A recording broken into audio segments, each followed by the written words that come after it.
ګرانو کتونکو، د ننګرهار ولایت سرخرود ولسوالۍ کې د مالټو یو باغ در باندې ګورو چې د څاڅکو بخار سیستم باندې سمبال جوړ شوی دی.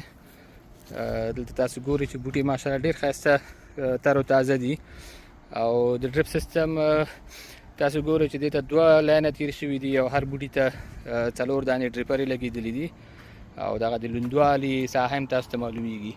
که څه هم دا ساحه شګلن هم ده خو د هغې باوجود هم د بوټو څومره چې ریښه اوس ځغلېدلې ده په هغې اندازې باندې ښه کافي اوبه ورته ورکوي.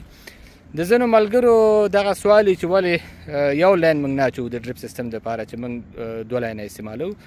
ګورئ د بوټي د عمر د زیاتېدو سره د دې بوټي ریښه چې ده دې خواته حرکت کوي، لکه راځي د بوټي چې څومره کینوپي په دې ساحه کې راځي.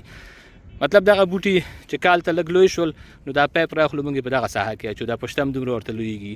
بل کال ته چې نور هم دا بوټی لویږي نو موږ به دغه د ډریپ پیپ لږ نور هم ورته را لرې کوو، ځکه د بوټي خوراکي ریښه چې ده هغه د بوټي د تنې نه لرې راځي. چون دا یو اوس کرل شوي دي لکه د سږني بوټي دي، خو کال ته چې د دې وده زیاتېږي نو د دې ریښه هم ورسره بیرون طرف ته حرکت کوي. نو په هماغه اندازه به بیا دې دپاره دغه پیپ چې دی لکه څنګونو طرف ته به د تنې نه جدا کېږي. نو په همغې خاطر باندې موږ کوشش کوو چې باغ جوړو نو د اوله نه داسې سیستم ورته جوړ کړو چې دغه سیستم د باغ دپاره ټول عمر ته کار وکړي. نو انشاءالله چې کوم ډیزاین ورته شوی دی، کوم وسایل ورته استعمال شوي دي، نو دا به د باغ د ټول عمر دپاره به دا کافي همدا سیستم به ورته کار کوي.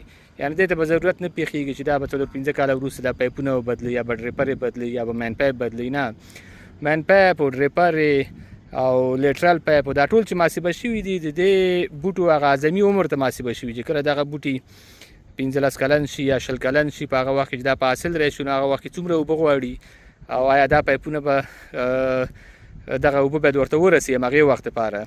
نو صحیح ده که اوس دې بوټو ته ګورو بوټي واړه دي نو په دې باندې 4 ډریپرې او 2 لیټرلې دا پې زیاتې ښکاري، خو یو 15-16 کاله وروسته بیا همدې ته ضرورت کېږي چې سړی په هغې وخت کې ورته بل پایپ واچي یا ډریپرې واچي. نو هغې نه ښه دا ده چې د اوسه نه دغه سیستم ټول تکمیلي او پوره وي.